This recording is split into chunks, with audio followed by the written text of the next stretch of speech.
Welcome PCS members and our friends on our today's Tuesday IBS PCS seminar.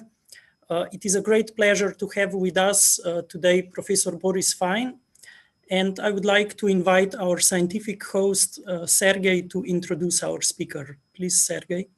Yeah, thanks, Steven, and welcome Boris, and welcome everyone to our PCS seminar. It's a great pleasure to host this seminar today. I have known Boris Fine for quite some time. I don't remember when we met first time. We can maybe figure that out later, but it was several times. And Boris was rather recently, I think, when was it? This year or last year? This year, I think. You served also as a panel member of a PhD defense of Jack Moore, Kati, so you are not an unknown to our center. Today we are looking forward to some research results on Lyapunov spectra. But before we come to that, let me say a few words about Boris. Boris did his undergrad studies, including the Master of Science at the Moscow Institute of Physics and Technology, FISTech, in 1994, and then he moved on to the States, to University of Illinois at Urbana-Champaign, where he did his PhD with the advisor Anthony Leggett, who got his Nobel Prize later, I think, right? Yes. Right. So at that time, he was still looking forward to it. A very famous person. And then Boris moved on in terms of his education. He did another step. He, in 2013, obtained his habilitation at the Department of Physics and Astronomy at the University of Heidelberg in Germany. And then he had a lot of employments or jobs. He was working, of course, in Urbana for some time, until 2000 actually. Then he moved to the Netherlands, to Utrecht, where he was a postdoctoral associate at Spinoza Institute. Then he was in Dresden at the Max Planck Institute for Physics of Complex Systems as a research associate 2003-2004. And then he moved on again to a position at the physics department at the University of Tennessee, Oak Ridge National Lab. And then he was a leader of a young investigators group, so something like our junior research team leaders at the Institute for Theoretical Physics at the Department of Physics and Astronomy, University of Heidelberg. This is also, if I get it correctly, where he used the time to obtain his habilitation. And then he became a professor at the Department of Physics at the Nazarbayev University in Kazakhstan, from where on for 1 year. And then he moved on from there to become an associate professor at the Center for Photonics and Quantum Materials at Skolkovo Institute for Science and Technology, Moscow. Then he moved there in 2020 to become a principal scientist at the head of the lab for the physics of complex quantum systems at FISTech, at the Moscow Institute of Physics and Technology. But that was also not enough, and so Boris moved, I think, this year or end of last year, to become a full professor at the University of Leipzig in Saxony, only 100 kilometers away from my hometown. So, and actually some of my relatives live there. Okay, with that said, what can I add? He is a very serious and well-respected scientist, produced lots of interesting publications, and has also a number of honors. And I just want to mention that he was able to catch 2 fellowships while staying in the United States. And with that, maybe I should stop and ask Boris to share your screen with us and to share your scientific news with us, and we are looking very much forward to your talk. Floor is yours. I think our speaker got disconnected. And that was no. Now he's there. You have to unmute yourself first of all, Boris. Yes. Do you hear me now? Yes. Because unfortunately, it's actually the first time here, but the connection is unstable, and I was losing you a couple of times. Oh yeah. Now we lost you again.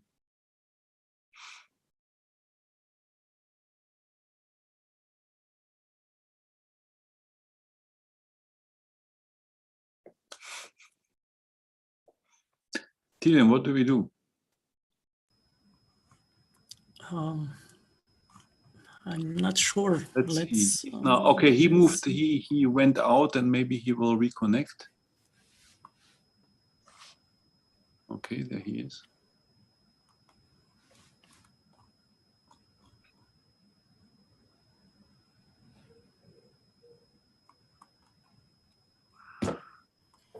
Yeah.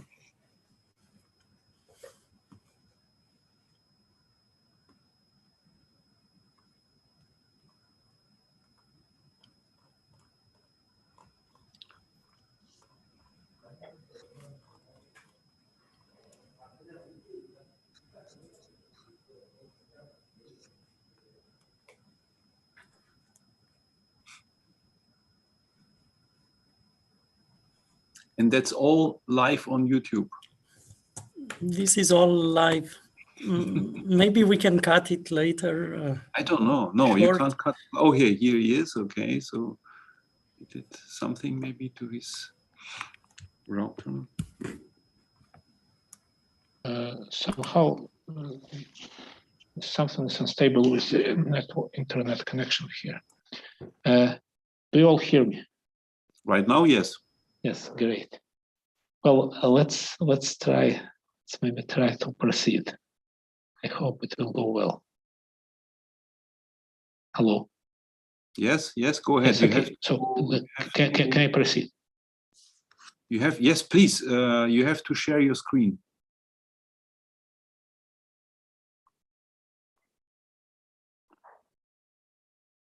And I guess we have a problem again with him, right? You're frozen again, Boris. We tested the slides earlier. Okay, but that works, yeah.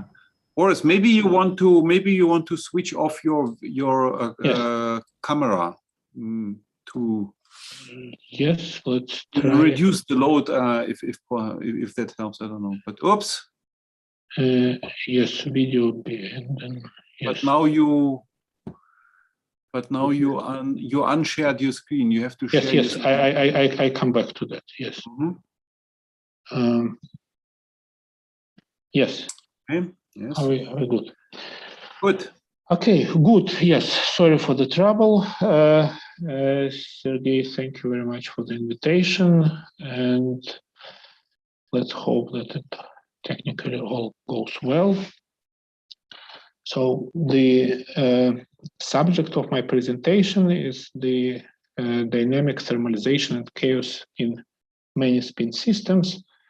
But this talk is not only about spin systems, but also about our recent results on what I would call spin-like systems, lattice systems. So part of that is old, part of that is new. Let me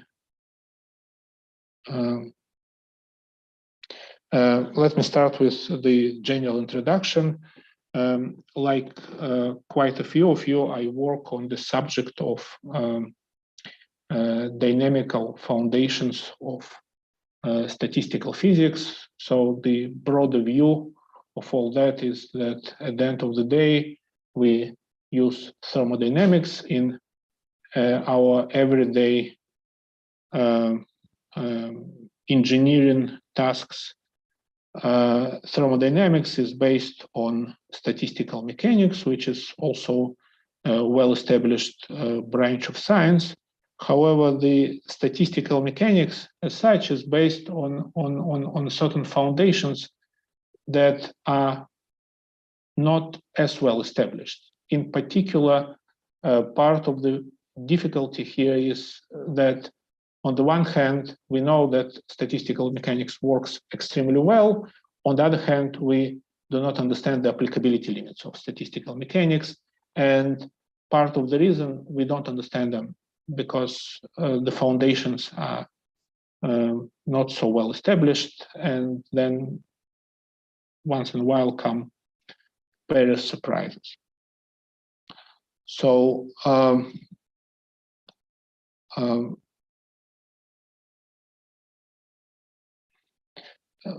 the statistical mechanics at the end of the day is just the application of the Boltzmann Gibbs distribution to all sorts of systems. This distribution was initially proposed by Maxwell and Boltzmann at the time when the atomic hypothesis was a sort of brave proposition, which and many people were skeptical really about that. Then came Gibbs and generalized the results of Maxwell and Boltzmann for gases generalized to condensed matter systems. And both Gibbs and Boltzmann, they extensively used the notion of chaos or ergodicity and chaos on the energy shell of a classical system. Boltzmann also used the term molecular chaos. And about the same time as Gibbs, Planck applied this classically derived formula to the black body radiation, and it became immediately clear that it also works perfectly well for quantum systems even before quantum mechanics as such was developed. But once it was developed, there are additional issues related to the fact, for example, that one cannot define phase space trajectories, and the whole definition of chaos becomes problematic. So now, what are people searching or researching when they speak about dynamic thermalization? The practical question is, what are the responses that actually emerge under realistic manipulations with thermally isolated systems?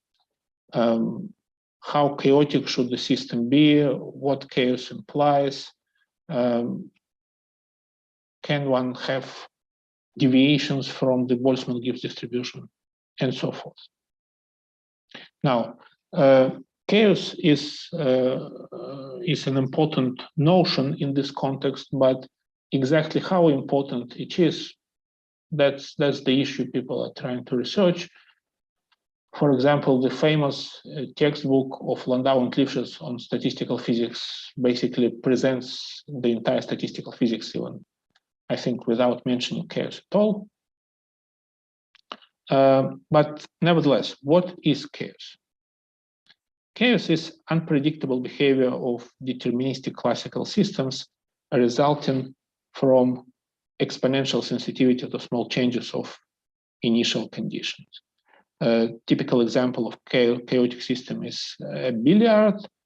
And here, to illustrate this exponential sensitivity to small changes of initial conditions, let's imagine that we have two trajectories which start with blue and red initial conditions, initially slightly different in space and propagating with slightly different velocities. And we follow these trajectories over a few bounces from the walls, and we see that after a relatively short time, we cannot say, just by looking at the trajectories, we cannot have any idea whether they have ever been close to each other. This is what chaos does, and this exponential instability to the small deviations of initial conditions is characterized by the Lyapunov exponent. Another aspect of this story is ergodicity, and there is a common belief that the system needs to be ergodic for Gibbs thermodynamics to work. This is nevertheless also a controversial idea. So ergodicity, the property of ergodicity means that a phase trajectory on the energy shell of a many-body classical system would visit every region of this energy shell with probability proportional to the volume or area of this region. Now, one objection to that is that practically ergodicity is a physically irrelevant property. Why? Because phase space trajectory actually needs astronomically long time to explore the entire energy shell of a many-particle system. That's true, and that's also was part of the Zermelo objection historically to Boltzmann theory, Boltzmann views on statistical behavior of many-particle systems. Another objection to the role of ergodicity is that the system can be non-chaotic but still ergodic. So it will not exhibit exponential sensitivity to small changes of initial conditions, but still be ergodic. An example of such an ergodic non-chaotic motion is the motion, say, of a trajectory, uniform motion of trajectory on a torus with two incommensurate frequencies, one frequency winding in this direction and one transverse frequency. Now, if to see that this motion is non-chaotic, let's observe how two trajectories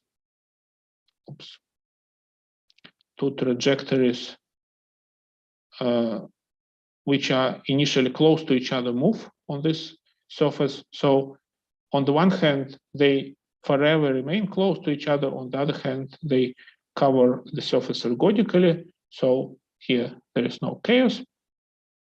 On the other hand, there is an objection to the above objection, which says that nevertheless, the realistic systems, many-body systems, are ergodic because of chaos. That chaos is sufficient condition for the ergodic behavior of many-body systems, and also chaos is overwhelmingly generic property of many-body systems. Now, there is next level of objection, which says not so fast. There is Kolmogorov-Arnold-Moser theorem, which implies that phase space may possess the so-called Kolmogorov-Arnold-Moser tori of non-chaotic motion. And then yet objection to the objection, which says that all these CAM-based concerns are overrated because the probability of getting stuck near such a torus in many-body phase space is exponentially small, and moreover, they get quickly distracted. But this is where I think the understanding gradually ends, and how the practical many-body systems actually behave and establish ergodicity, and what ergodicity practically means, that remains a challenge. And on the top of that comes quantum mechanics. But the point of my talk today is that there is still a lot to be learned from purely classical description, even though the real systems are really quantum mechanical. And that's the focus of today's presentation. Now, Professor Fine, we have a question. Yes, please. Dominic, please go ahead. Yeah, this was a very nice list. I just wonder, what do you mean by Gibbs thermodynamics to work? What do you mean by that statement? Well, that's simply that I have a system in equilibrium, and to compute the properties of the system, I just use Gibbs distribution, and with this estimate the probability of any microstate of the system, and then average over all microstates and obtain energy, pressure, specific heat, whatever, right? So this is Gibbs thermodynamics. That's my definition of Gibbs thermodynamics. Okay. So if I were to summarize, you want, yes, the Gibbs like thermodynamics to work, you mean that you can, the system thermalizes. Precisely, right. So that you start from some state, wait a bit, and eventually the system comes to the state which is described by the Gibbs distribution.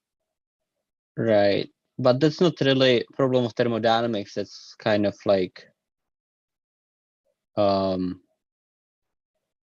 you know, how you wish it for it to be, but of course, you know, there are many systems that this is not the case, right? So, well, again, so here we should distinguish many systems which theoretical physics studies, and theoretical physics tends to look for exceptional systems and really typical systems. So when you really take a typical system around us, yes, many of them, especially those which consist of, like, which can be viewed as collection of identical simple particles, they typically do exhibit thermodynamic behavior.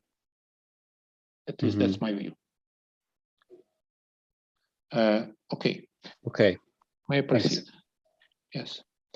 So now in this talk, I will speak mostly about not mostly, but at least another half of this talk will be about the spin systems, and my personal interest in spin dynamics and chaos comes from solid state nuclear magnetic resonance. So just to say a few words what this is, as you know, solids consist of atoms.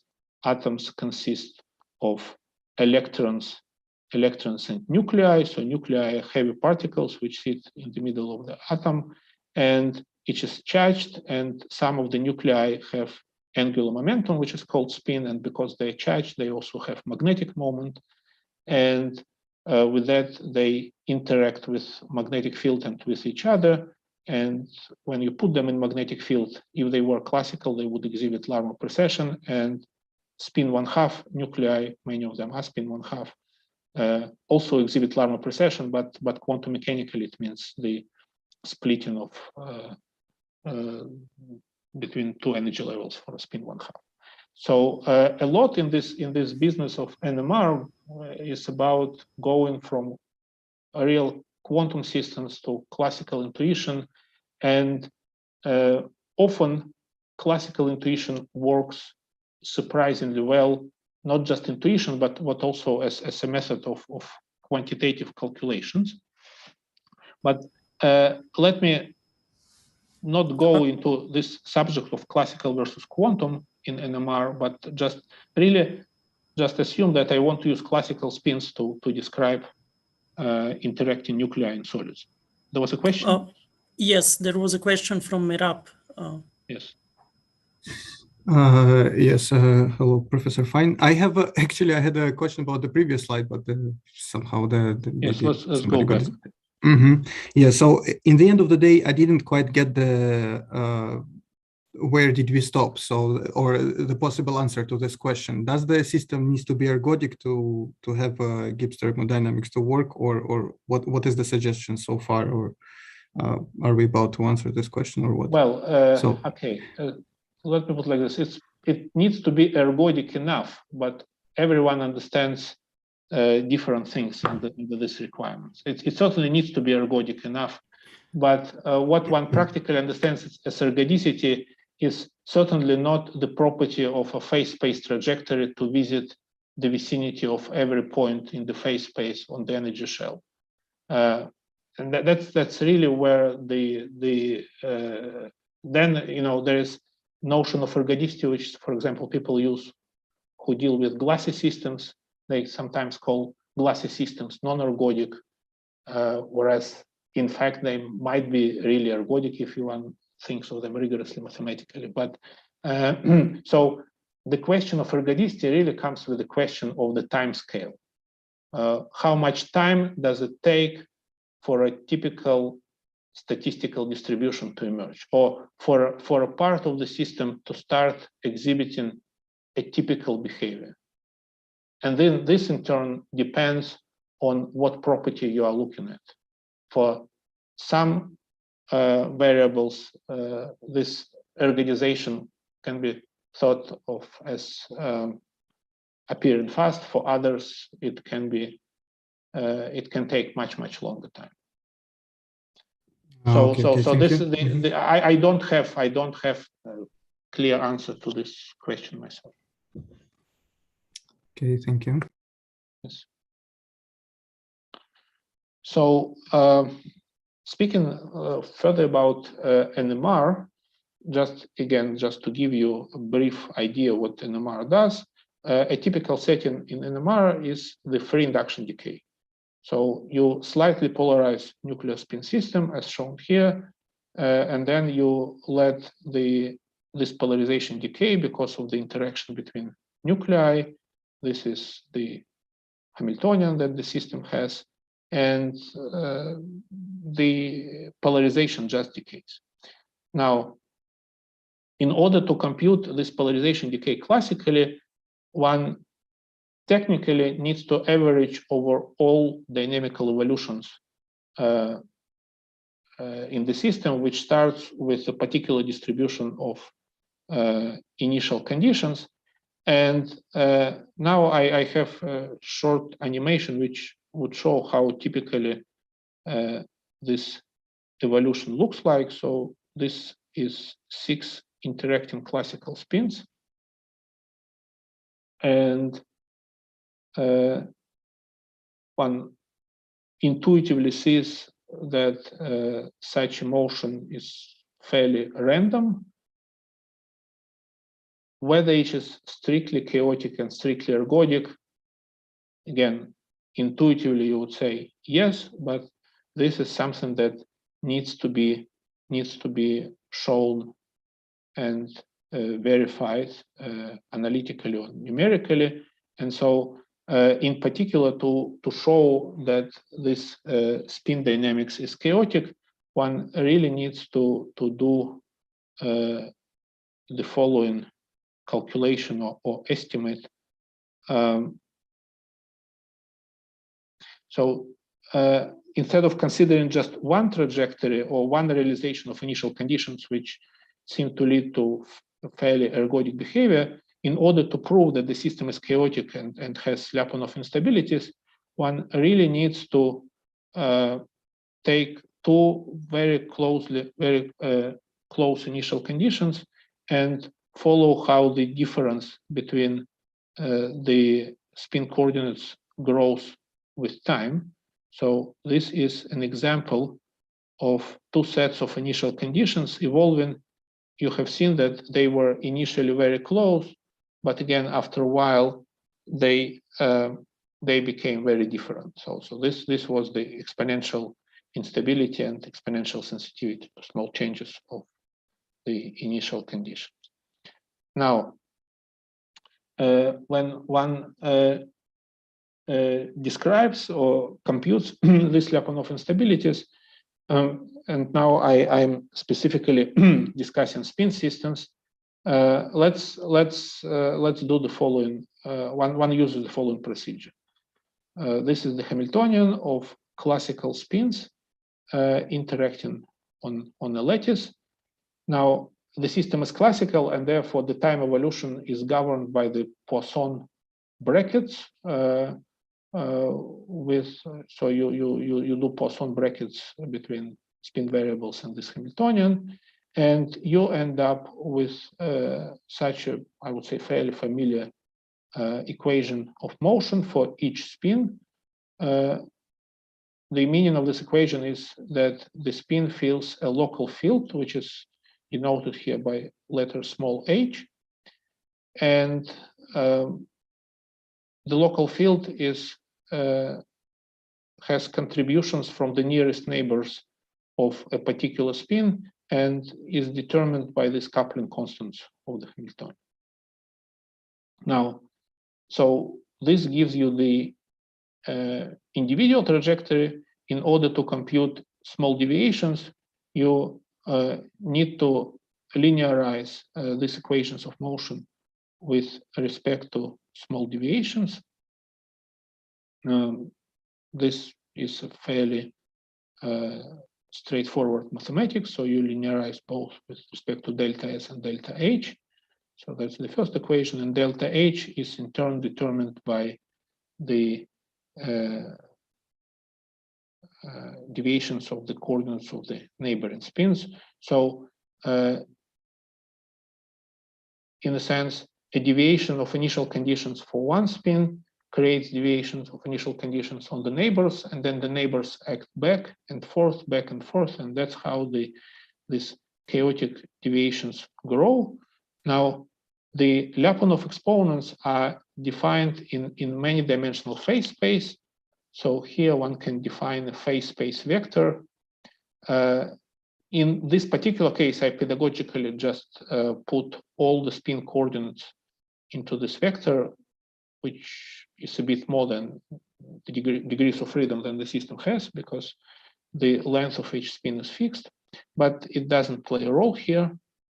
Then I also make a vector of small deviations, and then I want to follow how the length of this vector of small deviations grows in time. And then in the limit, when the initial deviation goes to 0 and the time during which I observe the system goes to infinity, then this limit gives me the largest Lyapunov exponent of the system. Now, the system in general, when the phase space is n-dimensional, the system has n Lyapunov exponents, positive and negative. About the Lyapunov spectra of Hamiltonian systems, there are the following general facts unknown: that the number of different, as I said, the number of different Lyapunov exponents is equal to the dimensionality of the phase space, that due to the time reversibility, the Lyapunov exponents appear in pairs, positive and negative. Each system has at least 2 zero Lyapunov exponents corresponding to the energy and the time flow directions. And if the system has m integrals of motion, then it has 2m0 Lyapunov exponents. And finally, the system is called chaotic if it has at least one non-zero positive Lyapunov exponent. Practical calculations of Lyapunov exponents and whole spectra is based on the numerical routine proposed by Benettin and collaborators, co-authors in 1980. And what this routine does, it addresses the following issue. Suppose I have a reference trajectory which I compute in the phase space, and now I want to see how infinitesimally small deviation grows. Because the growth is exponential, eventually even the rounding errors on the computer will quickly grow into something which is, so to say, of order 1. In order to overcome this difficulty, the trick which they proposed was the following: that you make the small deviation, let the difference grow, but before the difference becomes too large, this difference is renormalized again to a small value, while keeping the direction along which this difference occurred. This way, the system actually looks for the direction of the largest of the distortion vector, which corresponds to the largest Lyapunov exponent, eventually finds this direction, and then after many resets, the average gives you the largest Lyapunov exponent. And likewise, one can compute the whole spectrum by using Gram-Schmidt orthogonalization procedure, and then looking for the next largest deviation orthogonal to the one given the largest Lyapunov exponent, and so forth and so forth. And in fact, obtain the whole spectrum. Boris, can I interrupt you? Can you go Yes. back, please, to the slide? So the fact that you have the fact that you have two zero Lyapunov exponents, right? This is due to energy conservation, but you don't need. What happens if you have a Hamiltonian system which is not time reversible, not invariant under time reversal? Is it possible to have a Hamiltonian system? Well, I thought about some magnetic fields, particles with magnetic fields.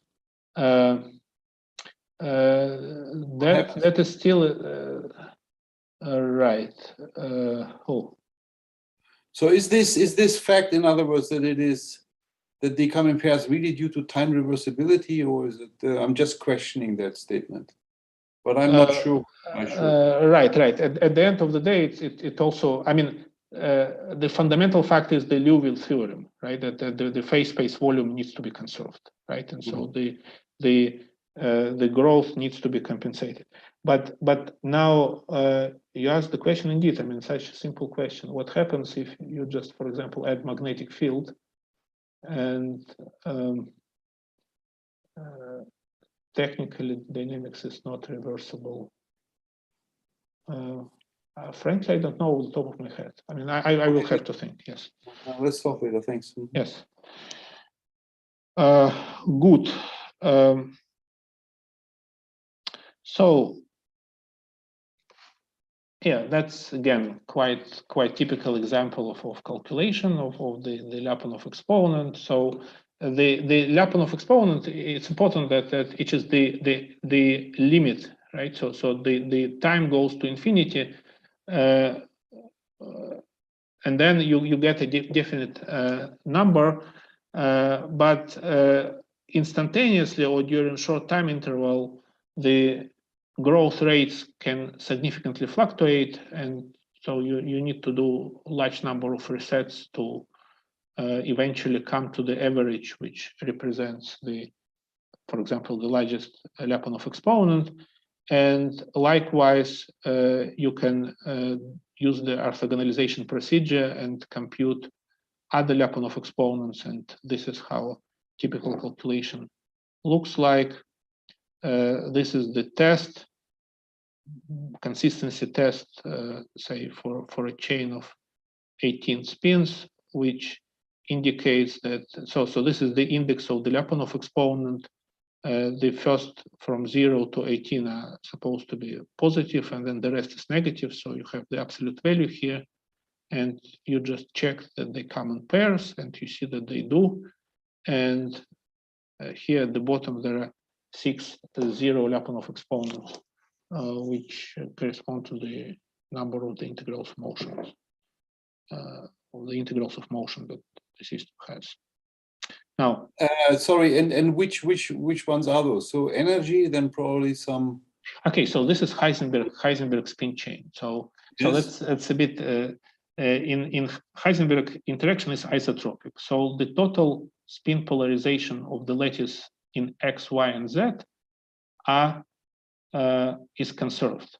So you would naively think that you have 3 total spin projections plus energy, which is 4 times 2 would give you 8, and you would expect 8 zero Lyapunov exponents. But actually here you have 6, and the reason is that the 3 total spin projections are not independent in the sense that the Poisson brackets of 2 of them give the third one. Okay. So that's the but that's the origin of those.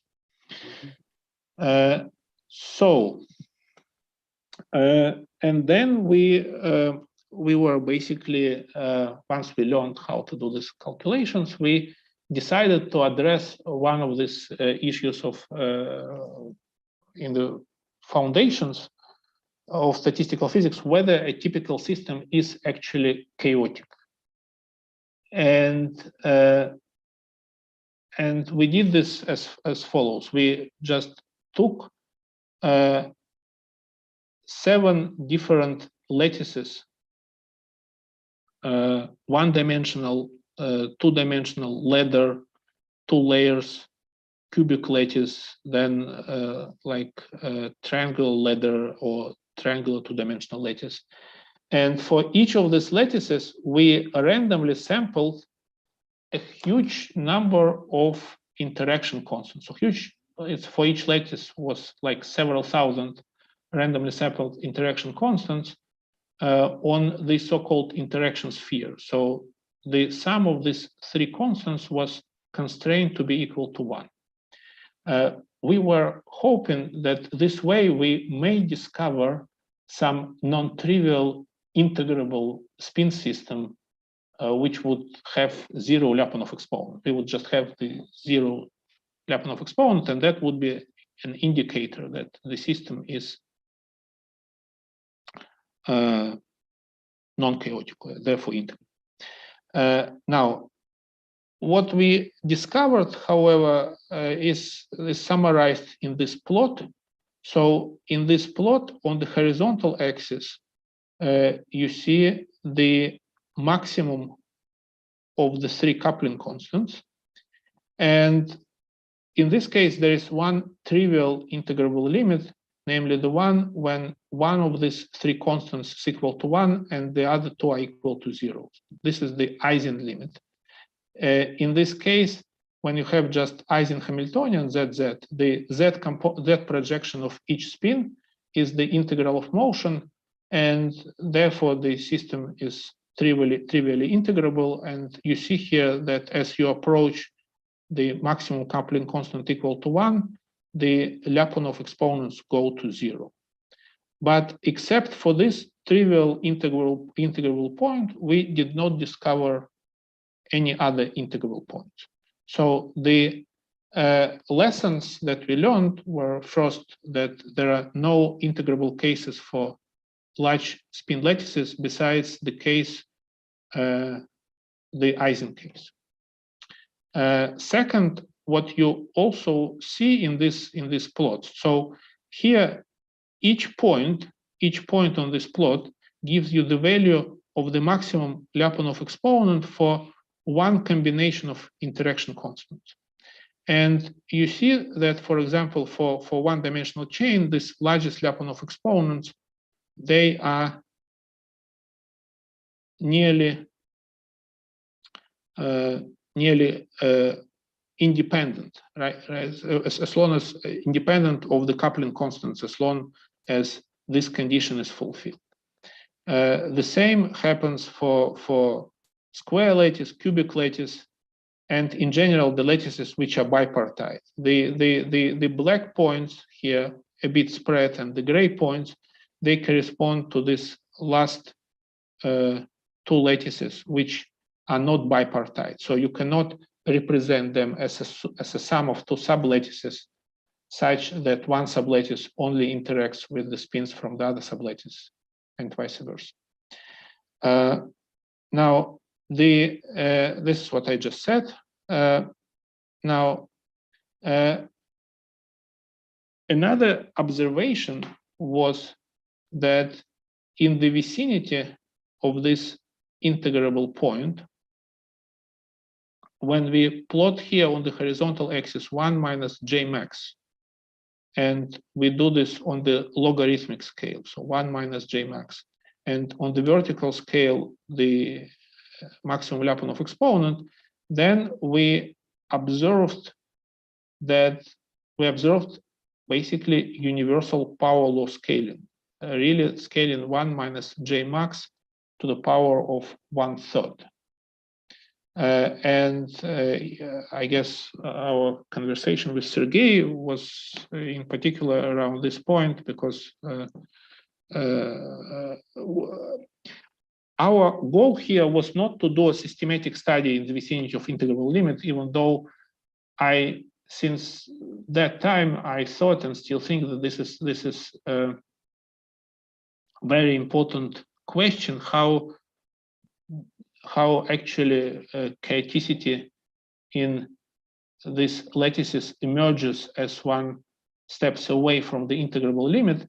What I know from our simulations was that, and the lattices had typically 1,000 lattice sites, that we never had a non-zero Lyapunov exponent, and we never had a case that this Lyapunov computing routine would not converge, which is again consistent with this expectation that I mentioned in the beginning, that this integrability in many dimensional systems is extremely fragile.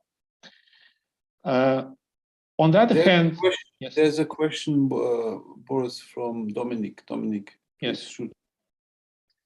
Yeah, I wonder if I understand this correctly. So there is these factors J, Jx, Jy, Jz, and the Lyapunov exponent is given by 1 minus J. So it means that the system is always chaotic, but becomes non-chaotic when one of those, when J max converges to 1. Is that correct? Yes. So the Lyapunov exponent goes to 0 as J max goes to 1. Yes. Oh, I see. And is there something special, like when J max is exactly 1, how does the system behave? This is what I said. So when maximum J is equal to 1, it means that two other values of J are equal to 0. So this is the Eisen case. So imagine that in this Hamiltonian, there is only one term, like Jz as Z as Z.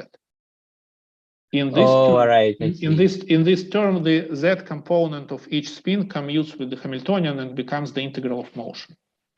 So essentially what happens is that each spin is rotating around the local field, which is created by the Z components of the neighbors, and this local field is frozen, right? So the rotation. Oh, so it doesn't thermalize at all. It just precisely like rotates. Okay, I got it. Thanks. Right. So it's a trivial integrable system.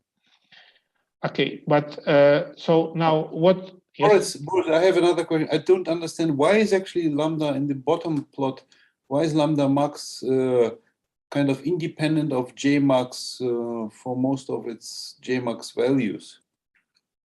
Shouldn't it somehow depend on J max still? Well, it depends, but as you see, it depends very little. And we have given explanation to that. So as you see, that's also mostly the property of this bipartite lattices. When you have bipartite lattices, so let me just give you this explanation. In general, this lambda max is supposed to be a continuous function of this coupling constants, right? Now, for the bipartite lattices, there are transformations where you can change, for example, sign of spin projection of every second spin and simultaneously change the sign of some of the coupling constants. And in this case, on the one hand, you technically get to a point where the coupling constants are different, but on the other hand, the dynamics is strictly equivalent. So this means that in the space of this possible values of Lyapunov exponents, there are several points where they are rigorously the same, and in between they should change continuously, and there is not much room, so to say, to change. And that's indeed an approximate fact. You see that there is a bit of distribution here, but imagine that you have some interpolation in two-dimensional space between the points, and you put the extra points where the Lyapunov exponent is just supposed to be the same, and that's the reason why it will not change much as you go between these points. Okay, thank you. Good. So, and finally, what I wanted to say that we were also able to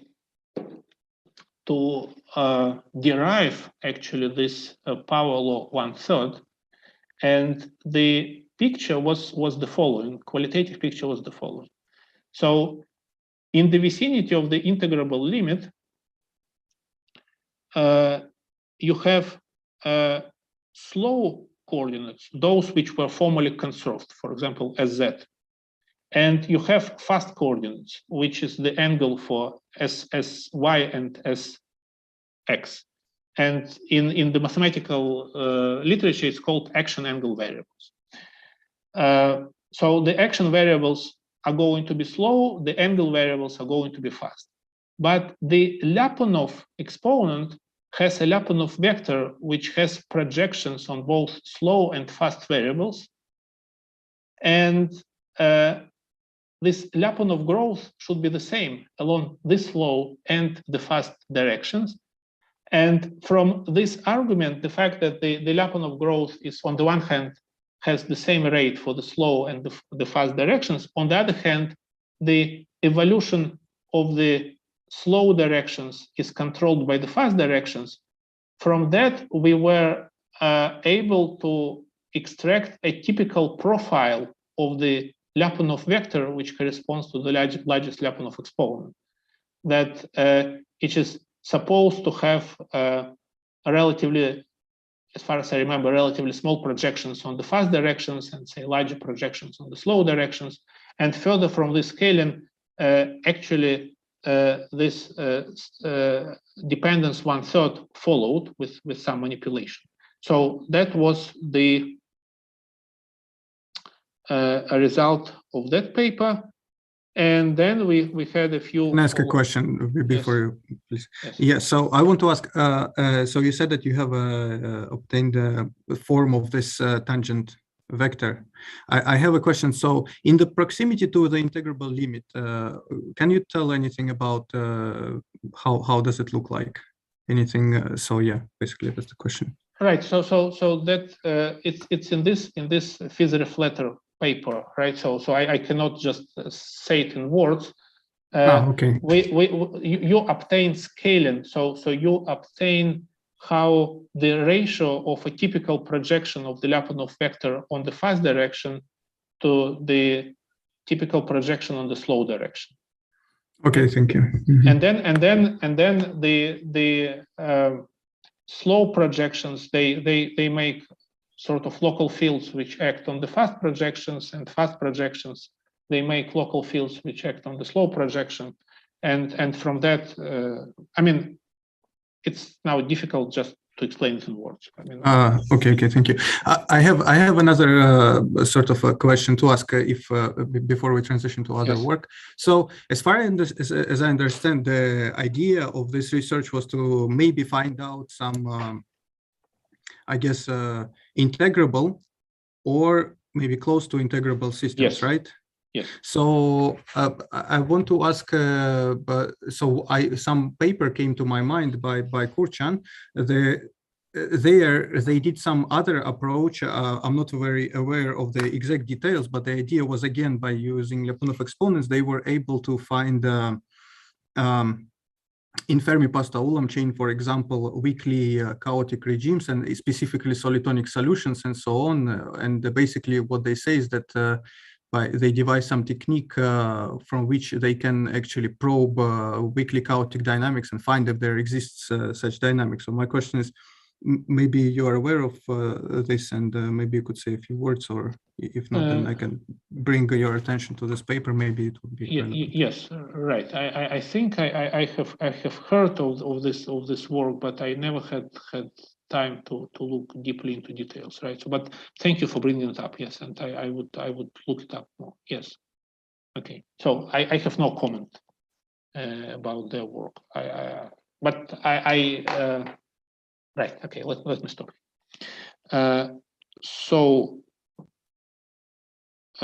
We have also done this investigations of the whole spectra, Lyapunov spectra of several lattices.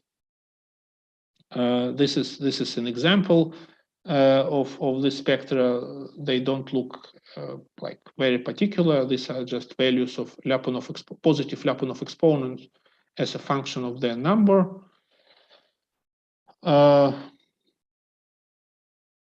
What we found for spin lattices, and that was important, that this Lyapunov exponents and Lyapunov spectra, that they are intensive quantities, so they don't grow. They don't grow infinitely with the lattice size, and we understood why. This is because the Lyapunov rate is limited by the strength of the maximum local field, with which one spin acts on the other spin. So you can polarize all spins along the same direction. That will give you the maximum local field, and the Lyapunov rate would be controlled by the maximum Lyapunov rate would be limited by this field, and therefore it cannot grow infinitely, even when the lattice grows. And this is what we also saw numerically. The same was true about the Lyapunov spectra. That's example for a spin chain. As we increase the number of spins, the spectra quickly converged. Now, very quickly, again, want to mention our related work, that it was really not all about just classical spin systems. Part of the agenda was we wanted to define Lyapunov exponent quantum mechanically, and then to be able to extract it from experiment with real spin systems. And the difficulties here, as you see, that one cannot observe obviously the all phase space trajectories, all phase space coordinates. One cannot controllably prepare small deviations of initial conditions, but then on the top of that, the statistical behavior of a many particle system typically masks the Lyapunov instability, and that's the cartoon which I present in this regard. So suppose this is a piece of your energy shell, and this is your measured variable, the total magnetization, like you do in NMR. The system evolves, thermalizes, and the magnetization decays to 0 because that's the maximum entropy state. You choose slightly different initial conditions. On the energy shell, the two phase space trajectories will diverge, but the typical statistical behavior of Mx would be the same and therefore difficult to measure. But then the solution to this challenge, the proposed solution was to use the time reversal and to do something which is highly atypical for phase space trajectory. So what I mean here, you have a trajectory of magnetization relaxing to 0. Imagine that you are able to reverse such dynamics, and then if this reversal is slightly perturbed, then the imperfectly reversed trajectory would deviate earlier and then would go down. So in that case, the perfectly reversed trajectory will continue exhibiting this highly atypical behavior, whereas slightly perturbed trajectory will revert to the typical behavior. And the hope was to define that for NMR, because in NMR it is actually possible to reverse the spin dynamics and not by reversing individual particle projections, but by reversing the sign of the Hamiltonian, of the effective spin-spin interaction Hamiltonian. And that was really the experiment in NMR from the 70s, which just exhibited this time reversal. So this is not Han echo, this is called magic echo. So really time reversal. And then this subject of Loschmidt echo became very prominent in after the year of 2000, when Horacio Postavsky and collaborators really pushed it as important topic in the foundations of statistical physics. And so we wanted to see whether one can define Lyapunov exponents in the context of this Loschmidt echo. And what we came out with, and that was actually in 2013, we came out with the notion which later got the name out of time order correlators. So we realized that indeed in this experiment, if one does it classically, one can extract the largest Lyapunov exponent of the system. So there would be this function which characterizes this time reversal, and it would be controlled by twice the largest Lyapunov exponent. But quantum mechanically, this function corresponds to an out-of-time order correlator, and this whole thing was done before our high energy colleagues came up with this idea. But they were looking for models to represent black holes with infinite range interactions, where indeed in those models you can also, in quantum models, you can have such behavior. But when you have regular spin 1/2 lattices in 3 dimensions, the result of our investigation was actually the absence of this exponential sensitivity. So the end result of all that was that the lattices of spins 1/2 just do not exhibit the Lyapunov regime. On the other hand, if you start taking larger quantum spins, and in this follow-up paper, we look at spin 15/2, so 7.5, then one would see that that here there is something which classically grows with twice the value of the largest Lyapunov exponent, and then for this large quantum spins, there was an interval where the quantum spin system followed the classical growth. So here you would have so this is the case when this out-of-time order correlator actually defines a Lyapunov regime. On the other hand, what you see here as a dashed line, this is the result for spin 1/2, and here you see that this spin 1/2 chain in this case just does not exhibit the Lyapunov regime. Now,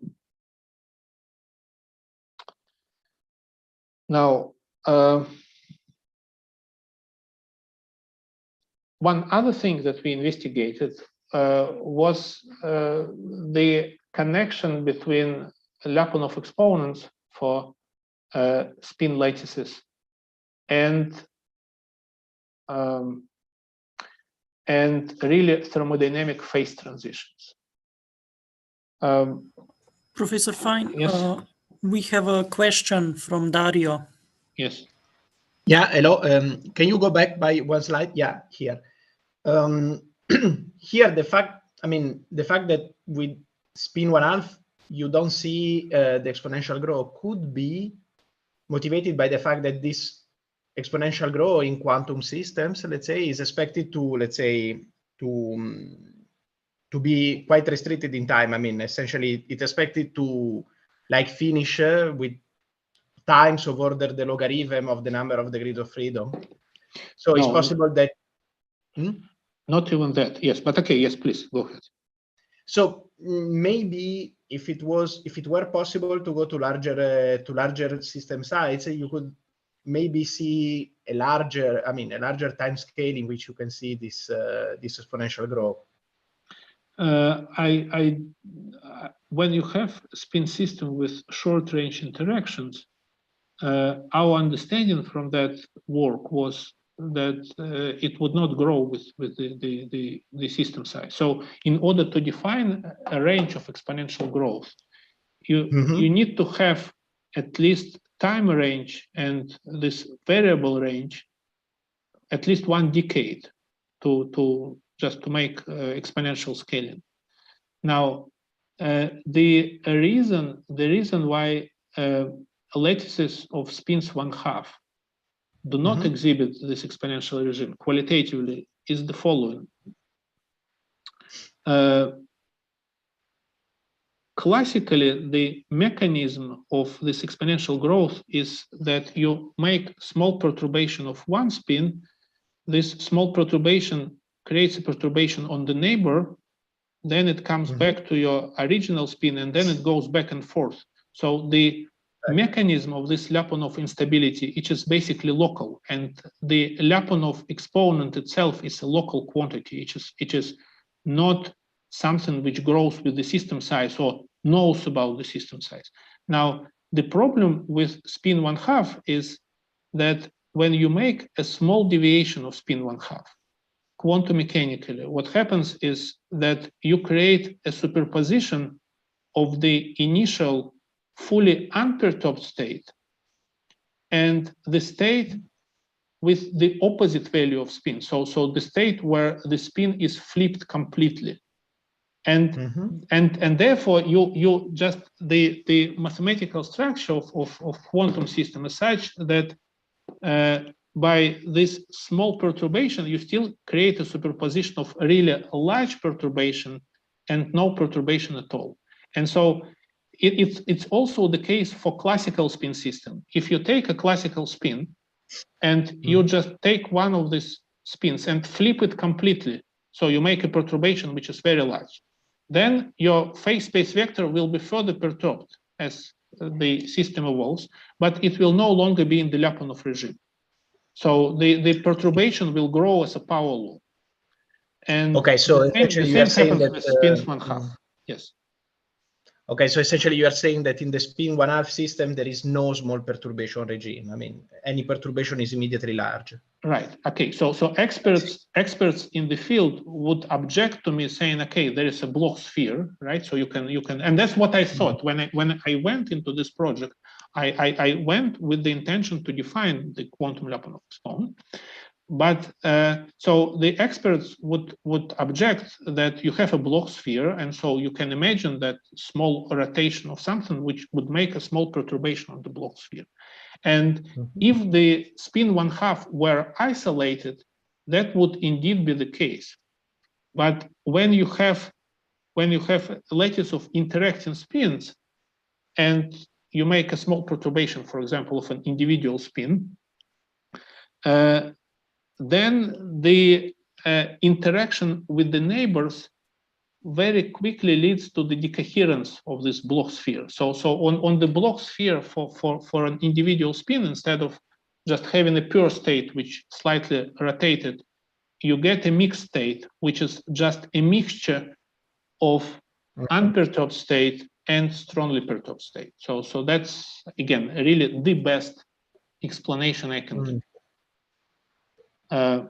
But since then, since this out of time order correlators, since they became fashionable, several groups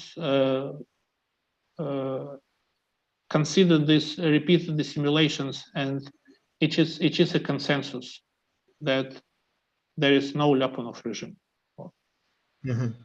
for spin 1/2 lattices with short range interaction. So in order to have Lyapunov regime, you either need to go to low temperatures, because at low temperatures, the collections of spins start acting as maybe one big classical spin. For example, if you have the regime of spin waves with long wavelengths, then the spin waves, yes, presumably can be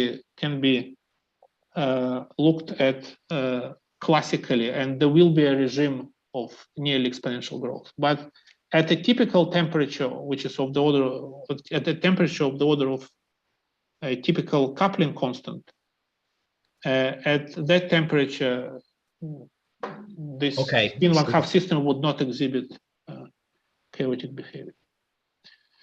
Okay. Yeah, makes sense. Yeah. Okay. Thanks. Right. So let me. I wanted to present more, but the time is short. So let me just close with this last subject, and that was about the investigation of the Lyapunov instabilities and Lyapunov spectra in the vicinity of second order phase transitions. So what we do, again, we have a lattice, in this case, cubic lattice of classical spins with nearest neighbor interaction. For this cubic lattice, we can compute the microcanonical temperature as a function of energy, which is in itself an interesting exercise, I should say. Once we do that, we can really detect the phase transition, because say we look at the specific heat of the system, so what is the specific heat? It is the derivative of energy with respect to temperature. And at the second order phase transition, the specific heat should be divergent. And in this plot that I show, here is the temperature, and the specific heat is this magenta line, the one which exhibits the peak. So this is how we know that we have a phase transition. There is also, in this case, we have antiferromagnetic phase transition. So there is also antiferromagnetic order parameter, this red line, which does things like that. So we do have a system with a phase transition. And now we want to see what do the Lyapunov exponents do. Boris, can you quickly comment on your definition? So this is a microcanonicals, right? Simulation of a classical system in 2 dimensions or 3?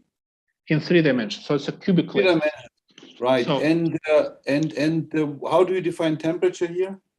Oh, that's long. It turns out to be a difficult question. So, can you give a short wrap-up? The short answer is this. So, inverse temperature is defined as the derivative of entropy with respect to energy. Entropy is the logarithm of the phase space volume of the energy shell or within the energy shell. How you computed this? You don't need the phase space volume, you need the derivative of this. And the derivative of that depends on the curvature of the energy shell, which you compute locally.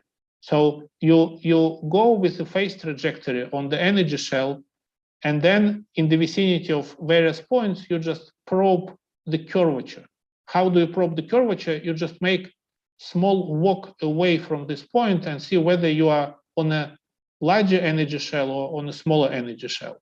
And from this difference, you know the curvature. So this is the technique to get the microcanonical temperature, which we actually proposed in the same paper. And later we learned that this is actually an improvement on a known technique which was developed by mathematicians earlier. Okay, thank you. Yes, so we have a technique really to compute the microcanonical temperature, which is cool.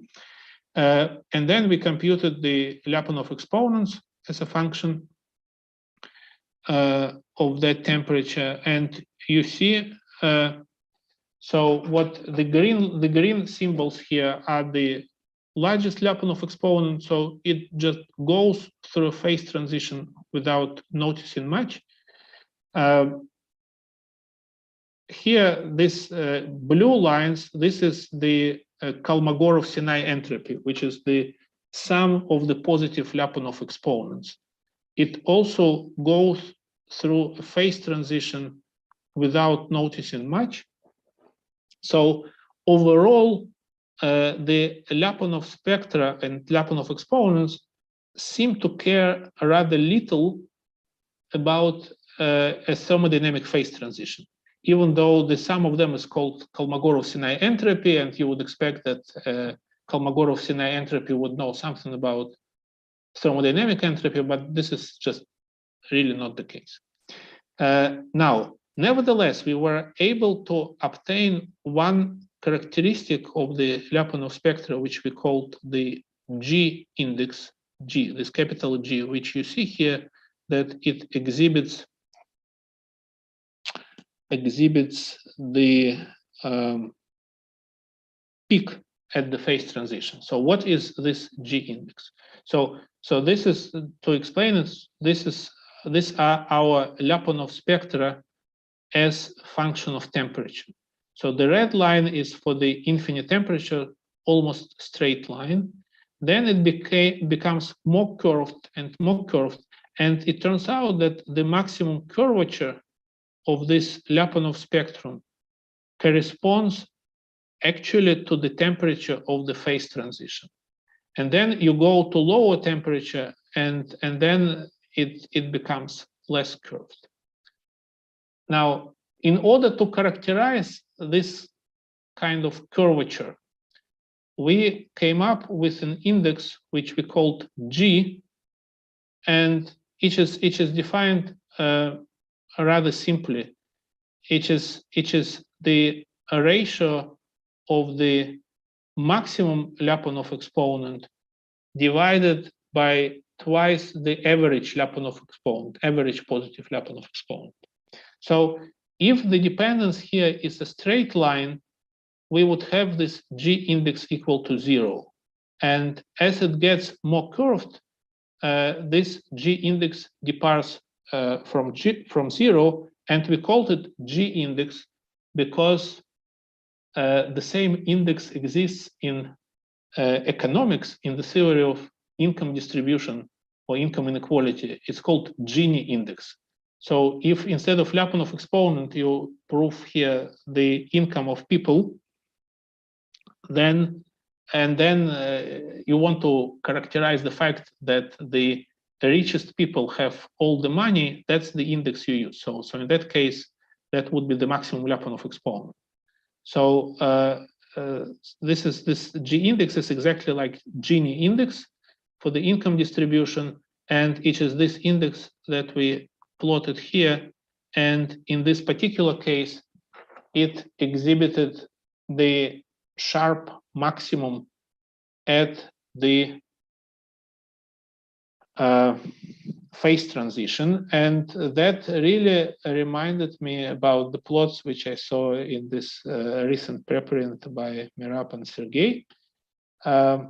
And there the agenda was different, right? It was about the proximity to integrability, not about the proximity to phase transition, but nevertheless, they also have a series of plots which exhibit stronger and stronger curvature of the Lyapunov spectrum.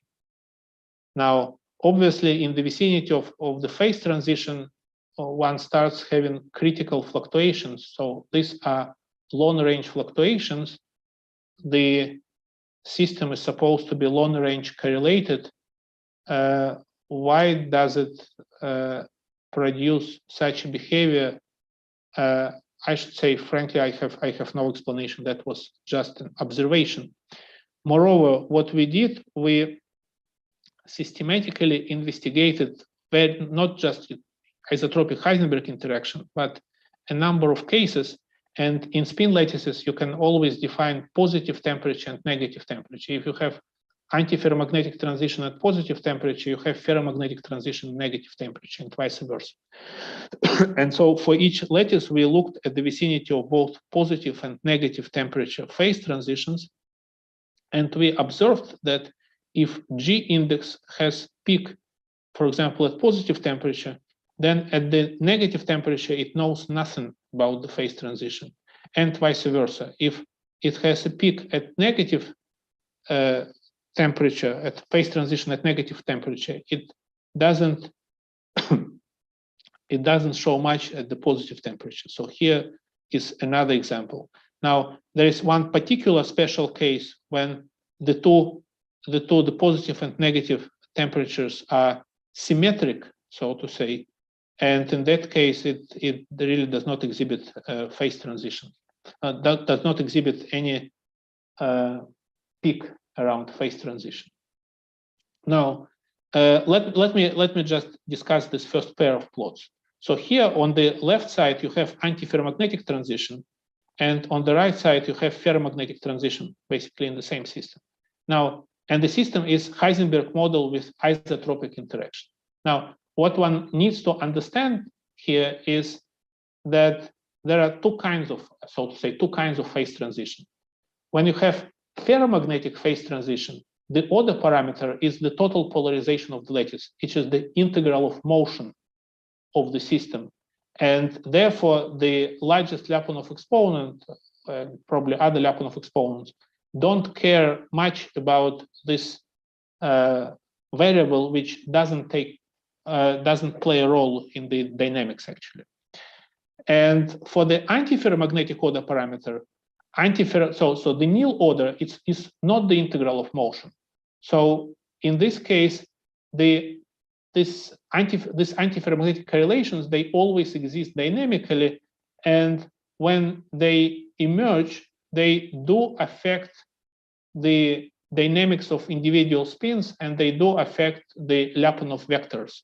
And we also checked that the largest Lyapunov vector, say in this particular case, exhibits actually strong antiferromagnetic correlations, and therefore it is sensitive to the Lyapunov exponent is more sensitive to the phase transition than the rest of the Lyapunov spectrum, and this is presumably the origin of this peak. So let me stop here. Basically, of course, I mean, there were other topics I wanted to present, but yeah, the time is limited.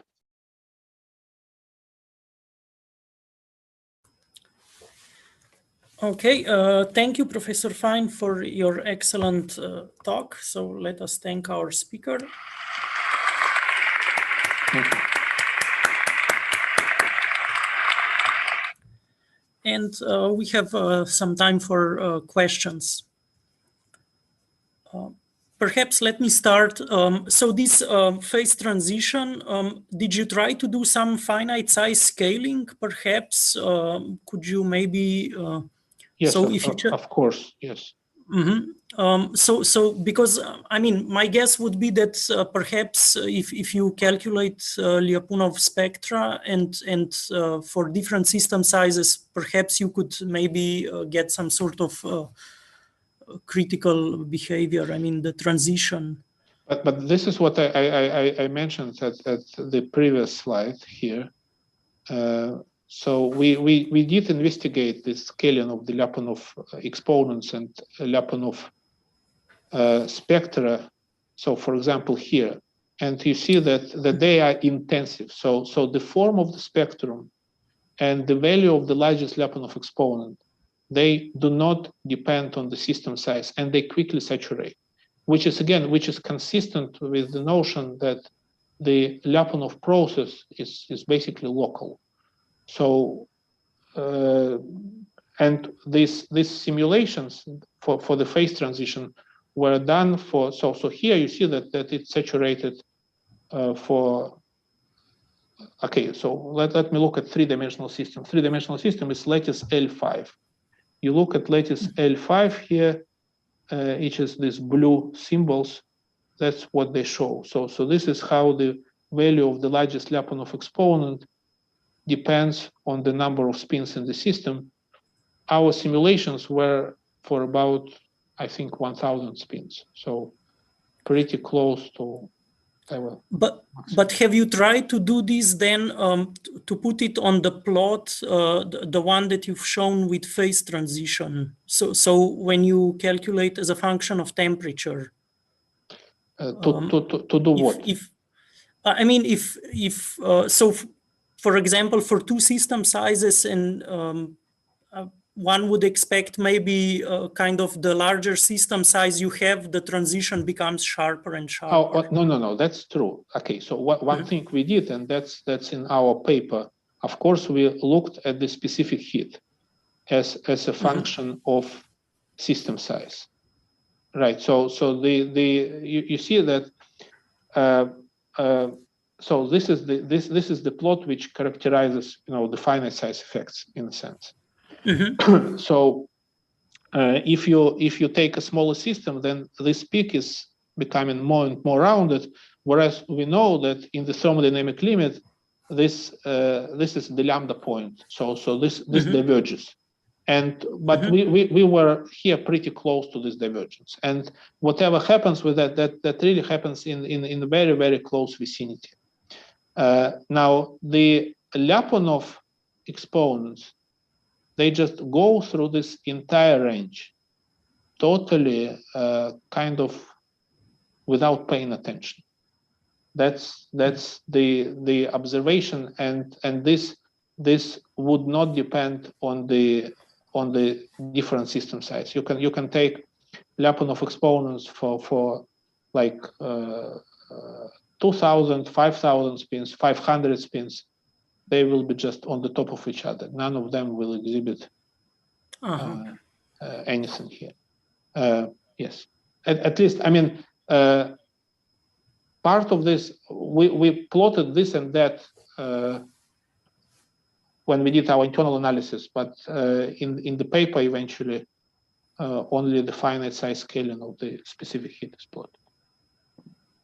Okay, thank you. Do we have any other questions from the audience?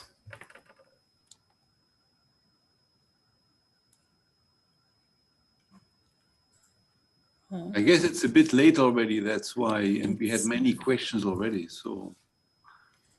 Okay, so in this case, let us thank Professor Fine again.